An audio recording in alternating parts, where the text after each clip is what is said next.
Good morning, नमस्ते, सुप्रभात बच्चों। हिंदी की कक्षा में मैं विवेक मिश्रा एक बार फिर से आप सभी का स्वागत करता हूं। इस समय आप पाठ 6 पढ़ रहे हैं। पाठ 6 का नाम है कजाकी। पाठ 6 कजाकी के पहले भाग में आपने पढ़ा कि कजाकी को हिरन पकड़ने में देर हो जाती है और जब वह लेट ऑफिस पहुंचता है तो जो उनके मालिक होते हैं वो उसे बाहर निकाल देते हैं और उनके बाहर निकालने की वजह से उनका जो बच्चा है वो बहुत ज़्यादा परेशान होता है और परेशान होने की वजह से वो आकर के अपने माँ से बताता है और माँ कहती है कि अरे वो तो बहुत अच्छा आदमी है, उसको ऐसे उन्होंने क्यों निकाल दिया। आइए इसके आगे देखते हैं क्या हुआ। जब वह बच्चा हिरन को लेकर के अपनी माँ के पास आया और माँ ने घबरा कर देखा कि अरे ये तो हिरन है, वह जो है डर गई और उनका डरना देख करके उस बच्चे को हंसी आ गई। वह खिलखिलाकर हंस पड़ा। अम्मा, अरे यह तो हिरन का बच्चा है, कहाँ मिला?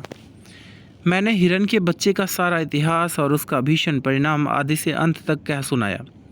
अम्मा, यह इतना तेज भागता है कि कोई दूसरा होता तो पकड़ ही ना सकता। कजाकी 5-6 घंटे तक इसके पीछे दौड़ता रहा, तब कहीं जाकर बच्चा मिला। अम्मा जी, कजाकी की तरह कोई दुनिया भर में नहीं दौड़ सकता। इसी से तो देर हो गई, इसलिए बाबूजी ने बेचारे को निकाल दिया। चपरास, साफा, बल्लम सब छीन लिया। अब बेचारा क्या करेगा, भूखों मर जाएगा। अम्मा ने पूछा, कहाँ है कजाकी? ज़रा उसे बुला तो लाओ। मैंने कहा, बाहर तो खड़ा है, कहता था अम्मा जी से मेरा कहा सुना माफ़ करवा देना। अब तक अम्मा जी मेरे वृत्तांत को दिल लगी समझ रही थी। शायद वह समझती थी कि बाबूजी ने कजाकी को डांटा होगा, लेकिन मेरा अंतिम वाक्य सुनकर संशय हुआ कि सचमुच कजाकी बर्खास्त तो नहीं कर दिया गया। बर्खास्त मतलब निकाल तो नहीं दिया गया। बाहर आकर कजाकी कजाकी पुकारने लगी, पर कजाकी का कहीं पता न था। मैंने बार बार पुकारा कजाकी, लेकिन कजाकी वहाँ न था। बड़ी रात तक पड़े पड़े सोचता रहा। मेरे पास रुपए होते तो 1 लाख रुपए कजाकी को दे देता और कहता, बाबूजी से कभी मत बोलना, बेचारा भूखों मर जाएगा। देखूं कल आता है कि नहीं। अब क्या करेगा आकर, मगर आने को तो कह गया है। मैं कल उसे अपने साथ खाना खिलाऊंगा। यही हवाई किले बनाते बनाते मुझे नींद आ गई। दूसरे दिन मैं दिन भर अपने हिरन के बच्चे के सेवा सत्कार में व्यस्त रहा। पहले उसका नामकरण संस्कार हुआ, मुन्नू नाम रखा गया। फिर मैंने उसका अपने सब हमजोलियों और सहपाठियों से परिचय कराया। दिन भर में ही वह मुझसे इतना हिल मिल गया कि मेरे पीछे पीछे दौड़ने लगा। लेकिन संध्या होते ही मैं सब कुछ छोड़ छाड़कर सड़क पर जा खड़ा हुआ और कजाकी की बाट जोहने लगा।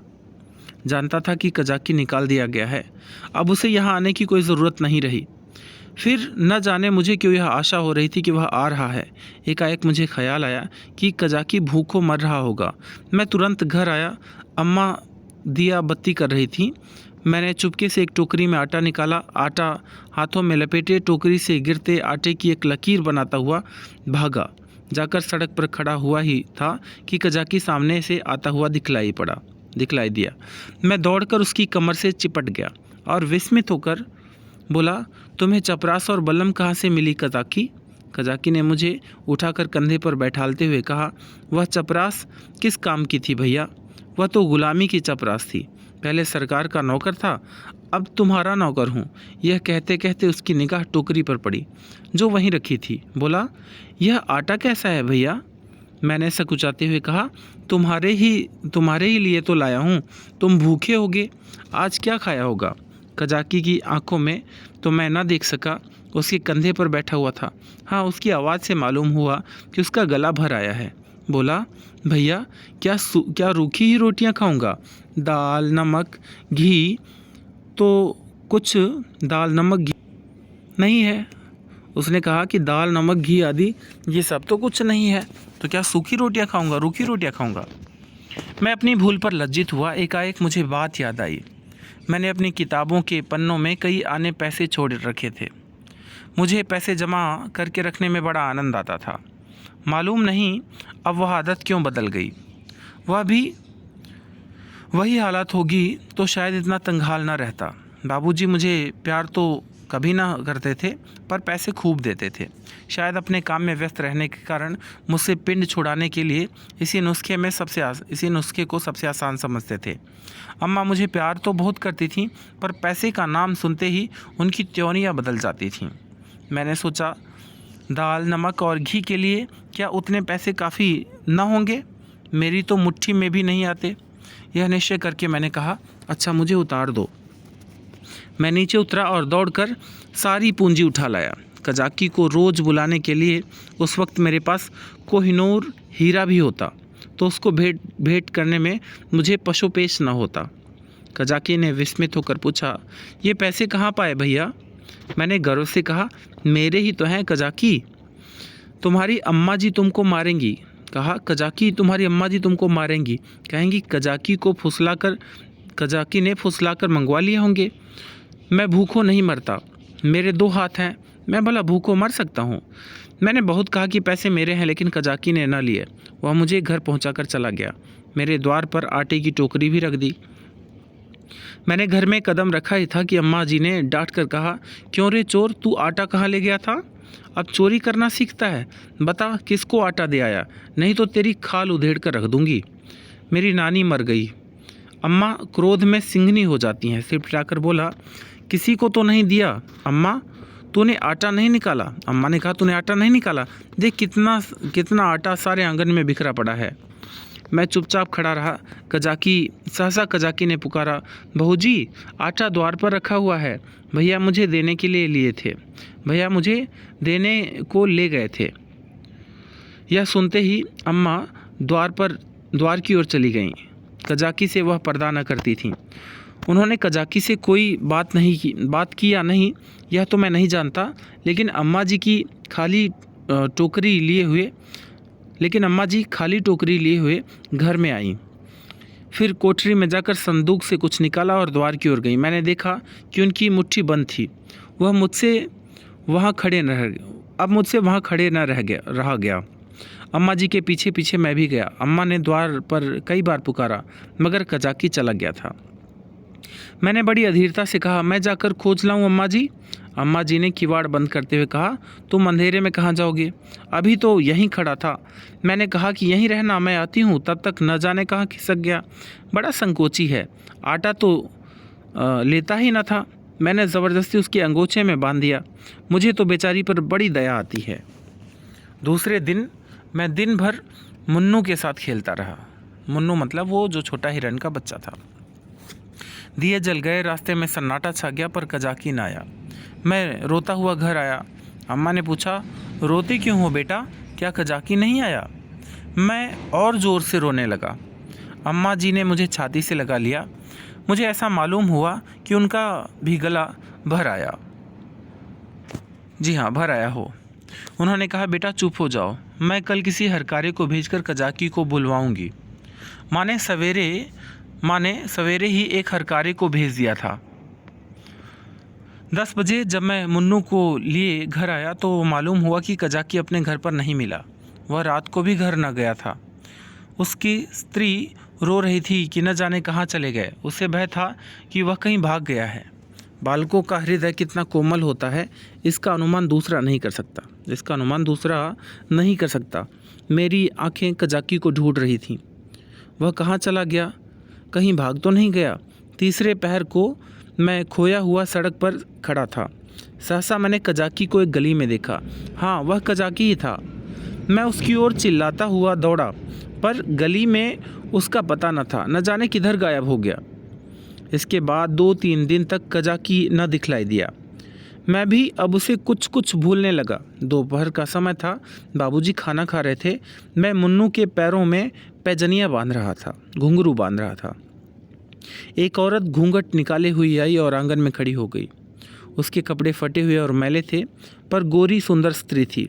उसने मुझसे पूछा, भैया बहू जी कहाँ हैं? मैंने उसके पास जाकर उसका मुंह देखते हुए कहा, तुम कौन हो, क्या बेचती हो? औरत, कुछ बेचती नहीं हूँ, तुम्हारे लिए ये कमलगट्टे लाई हूँ। भैया तुम्हें तो कमलगट्टे बहुत अच्छे लगते हैं ना? मैंने उसके हाथों से लटकती हुई पोटली को उत्सुक नेत्रों से देखकर पूछा, कहाँ से लाई हो? वह बोली, तुम्हारे हर कार्य ने भेजा है भैया। मैंने उछलकर पूछा, कजाकी ने? औरत ने सिर हिलाकर हाँ कहा और पोटली खोलने लगी। इतने में अम्मा जी भी रसोई से निकल आईं। उसने अम्मा के पैरों का स्पर्श किया। अम्मा ने पूछा, तू कजाकी की घरवाली है? औरत ने सिर झुका लिया। अम्मा ने कहा, आजकल कजाकी क्या करता है? औरत ने रोकर कहा, बहू जी, जिस दिन से आपके पास से आटा लेकर गए हैं उसी दिन से बीमार पड़े हैं। बस भैया भैया किया करते हैं। भैया ही में उनका मन बसा रहता है। एक दिन मुझसे कुछ कहा न सुना घर से चल दिए और एक गली में छिपकर भैया को देखते रहे। जब भैया ने उन्हें देख लिया तो भागे। तुम्हारे पास आते हुए लजाते हैं। मैंने कहा, हाँ, मैंने उस दिन तुमसे जो कहा था अम्मा जी। अम्मा, घर में कुछ खाने पीने को है? हाँ बहू जी, तुम्हारे आशीर्वाद से खाने पीने का दुख नहीं है। आज सवेरे उठे और तालाब की ओर चले गए। तालाब में घुसकर ये कमलगट्टे तोड़ लाए।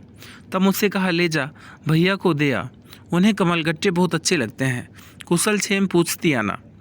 अम्मा ने कहा, कह देना सब कुशल है। बाबूजी खाना खाकर निकल आए थे। तौलिए से हाथ मुंह पोंछते हुए बोले, और यह भी कह देना कि उस साहब ने तुमको बहाल कर दिया है। जल्दी जाओ, नहीं तो दूसरा आदमी रख लिया जाएगा।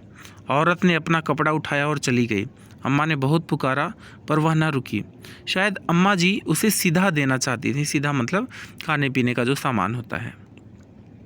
प्रातःकाल मैं उठा तो क्या देखता हूँ कि कजाकी लाठी टेकता हुआ चला आ रहा है।